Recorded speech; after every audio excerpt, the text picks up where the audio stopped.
Hello everybody, this is Maniac4Bricks, and I'm here today with set number 8687, Lego Toa Pohatu from Bionicle. This is from 2008, it is 68 pieces, ages 7 to 16, and this retailed originally for about $13, which is actually appropriate to today's $13 in the US for a Bionicle figure of this size, and of this kind of build. Here's a quick look at the box art. I just wanted to get that out of the way because this is pretty interesting. They did try to change up some of the canister art in more recent times with Bionicle. I mean, they change it every year, but this one is quite the interesting one. You have this shell on the outside that reveals the canister here. You have this top portion that you can open up. Like all figures, you do have to take at least some parts of them off in order to get in here. This one's a little bit more troublesome to actually open it up. There we go. So you can fit the figure inside. Oh, sorry about that. I was just hearing an ice cream truck outside. And that's pretty much it for the canister. Let's move on to the figure. Toa Pohatu, at this point, this is his third iteration. And it's a pretty unique one compared to the last one and even future ones that we'll see in Generation 2 of Bionicle. So, well, there's a lot of changes. Poor Pohatu. Can't even keep the same color scheme. They dropped the brown part of the color scheme for, standard figures quite early on after, I think, 2004, maybe 2005. I can't remember exactly when. But they did drop it because it was one of the lower selling types of sets because of the color, I think. So they changed it out to orange for when they brought back Pohatu like this. He also has a more interesting color. Well, a more interesting body shape compared to other Toa from this particular year. This one has more complexity in these, little pieces added on to this larger piece in the middle. So it opens up a lot more possibilities for what you could do with that piece. It's not new for this figure. It was actually introduced the year before with a figure called Kangu. But it's still interesting that, it's one of the few figures that actually expresses it. And I think there might be a piece or two missing on the back. I did get this from eBay for about $5, which is practically just paying for the shipping.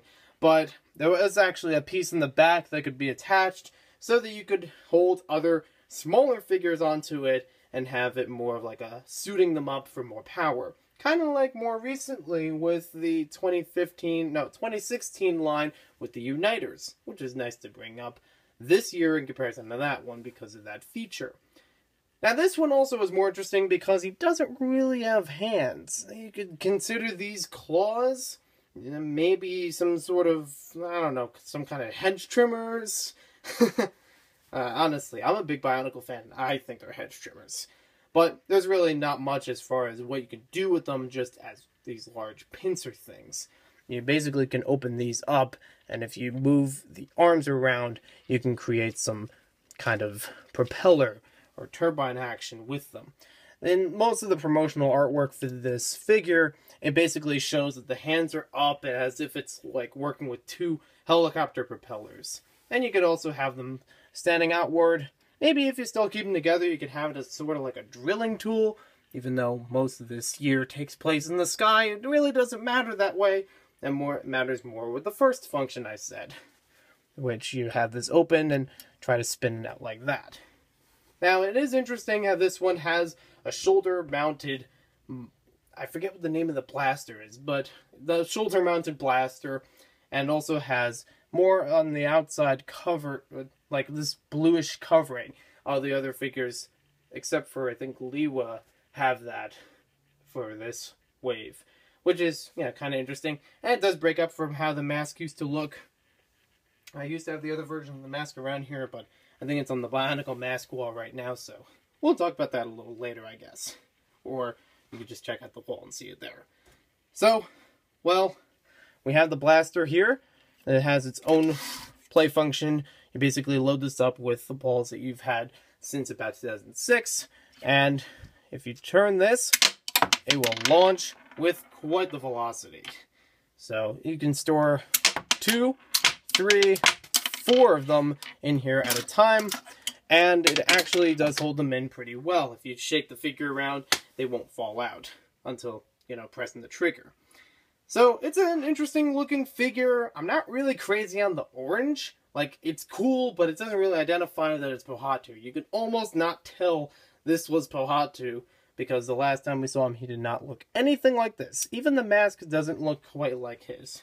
And, well, actually, if I were to say anything, it looks a little bit more like the recent mask from 2015 than the one from 2003 or, no, 2002. That's the year. So thank you for watching this video. Hope you guys enjoyed it. Make sure you let me know in the comments below what you guys think about this set. And you can check out plenty more Bionicle reviews. He's got plausibility. That still works. So there are plenty more LEGO Bionicle reviews on my channel if you want to check out more about that. And maybe even more from this wave. We could do a little bit more if I collect the other ones. We'll see you next time with more LEGO videos.